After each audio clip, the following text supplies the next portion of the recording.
தன் மனைவி 25 வருஷம் வாழ்ந்து 2 பெண் பிள்ளைகளை பெற்ற மனைவிக்கே வந்து பார்க்கறதுக்கு அனுமதி இல்லை, இன்னொரு நபர் அங்கே நடுவில் நிற்கிறாரு, பார்க்க அனுமதிக்க முடியாது அப்படின்னு.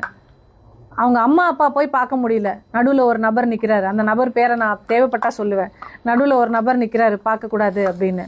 அப்போது விஜய் என்னவா இருக்காரு? விஜய் நீங்கள் யார்?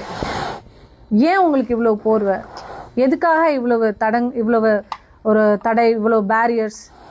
பாடி கார்ட்ஸ் உங்களோட செக்யூரிட்டிக்கு, பட் பாடி கார்ட்ஸை மீறி இவ்வளோ பேரியர்ஸ் வச்சுருக்கீங்களே, உங்ககிட்ட யாரும் வர விடாமல்.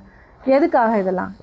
ஓகே, இது வந்து பெரிய ஆக்டர்ஸ் எல்லாம் வந்து அந்த மாதிரி ஒரு சர்க்கிள் வச்சுப்பாங்க, கிட்ட யாரும் இது பண்ண விடாமல் மேனேஜர் இருப்பாங்க, பிஆர் இருப்பாங்க, இவங்கள மாதிரி இவங்க தான் அப்படின்னு இருக்கும். பட் ஃபேமிலி கூட க்ளோஸாக இருப்பாங்க, ஃபேமிலி க்ளோஸாக தான் இருக்கும். நீங்கள் சூப்பர் ஸ்டார் ரஜினிகாந்த் அவர்கள்லாம் எடுத்துக்கோங்க, வெளியே வர்றதுக்கு அவ்வளோ ரெஸ்ட்ரிக்ஷன்ஸ் இருக்குது. அவரே வெளியே வந்தால் இன்றைக்கி வரைக்கும் நீங்கள் எல்லோரும் போகிறீங்க, எல்லோரும் காரில் விண்டோவை இறக்கி எல்லாருக்கும் ஹாய் எல்லோரும் எப்படி இருக்கீங்கன்னு கேட்டு போகிறாரா இல்லையா?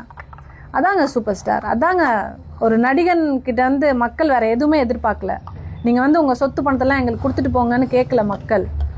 உங்கள் மேலே ஒரு ஃபேன் ஃபாலோவர்ஸாக ஒரு ஃபேண்டம் இருக்குது அப்படின்னா எல்லோரும் எப்படி இருக்கீங்கன்னு அந்த அந்த ஹீரோ வந்து கையாட்டிட்டு போயிட்டாலோ அது வந்து அன்றைக்கி வந்து அந்த டே ஃபுல்லாக இவங்களுக்கு ஹாப்பியாக இருக்கும். நம்ம பார்த்து ரசித்த ஒருத்தர் நம்மளோட ஹீரோ சார் நம்மளுக்கு கையாட்டிட்டு போயிட்டாருன்னா அதை கூட நீங்கள் செய்ய மாட்டீங்க, அந்த விண்டோவை இறக்க மாட்டீங்க. ஏன்? அதுக்குள்ளே என்ன இருக்குது? எதுக்காக இந்த மர்ம வாழ்க்கை? எதுக்காக இந்த போர்வை?